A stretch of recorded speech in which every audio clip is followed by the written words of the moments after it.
The folder slammed onto Admiral Wilhelm Canaris's mahogany desk in the Abwehr headquarters in Berlin on March the 17th, 1943, with a force that sent coffee splashing from his porcelain cup.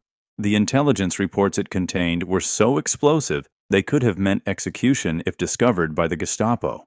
The information seemed impossible. The Americans were supposedly feeding the Germans propaganda through turned agents.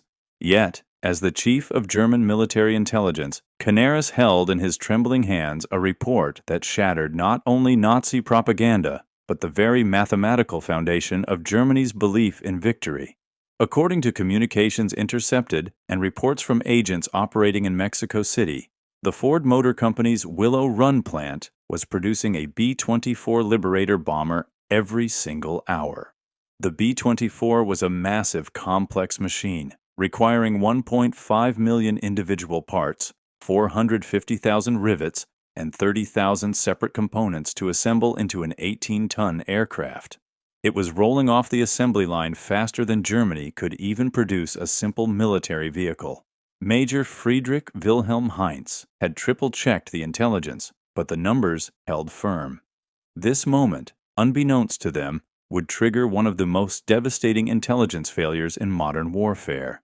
The systematic inability of German intelligence to comprehend, believe, or effectively communicate the true scale of American industrial capacity to the Nazi leadership, thereby dooming the Third Reich through a fatal miscalculation of mathematical inevitability.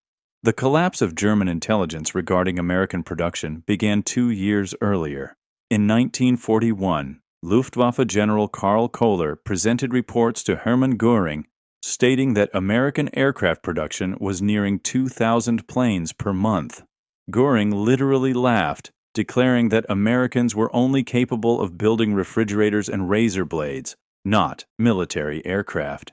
He told Hitler in December 1941, just 4 days after Pearl Harbor, that the Americans were bluffing. Göring's reasoning was rooted in Nazi racial ideology. Their democracy makes them weak. Their mongrel population makes them inefficient. Their Jews make them corrupt. They cannot possibly produce what they claim.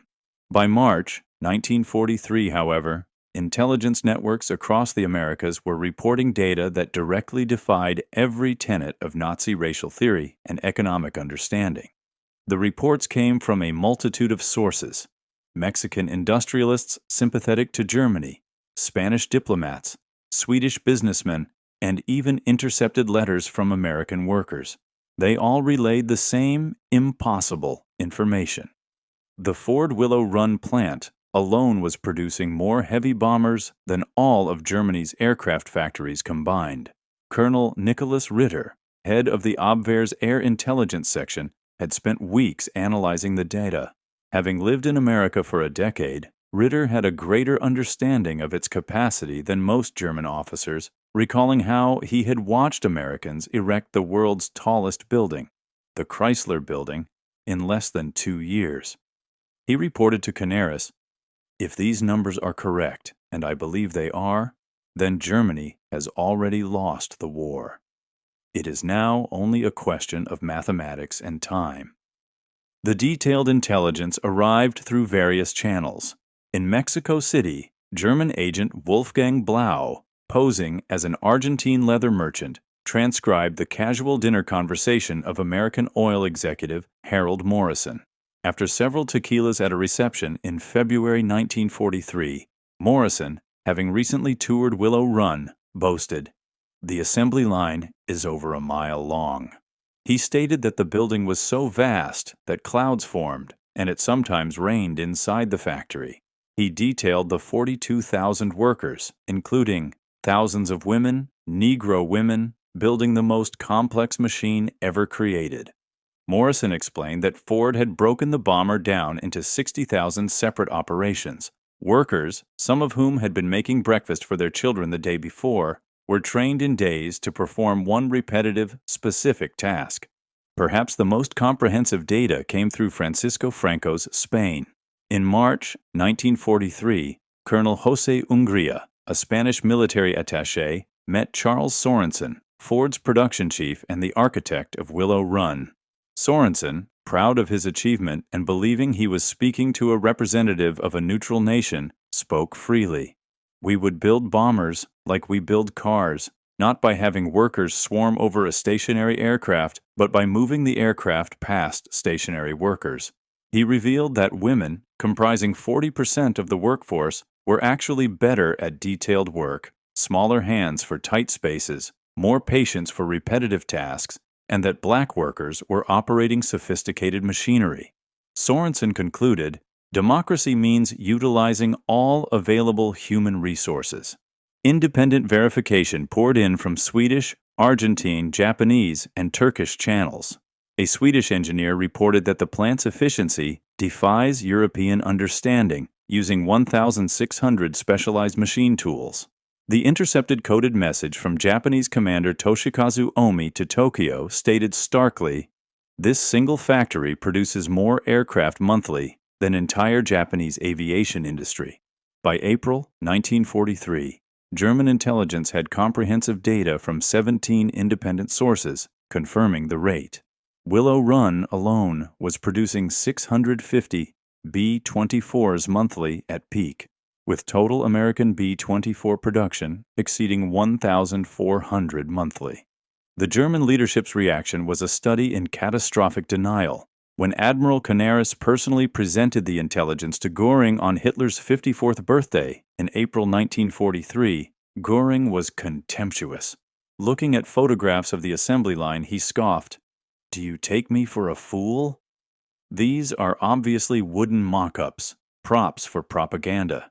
This Willow Run plant probably produces 50 bombers monthly at most."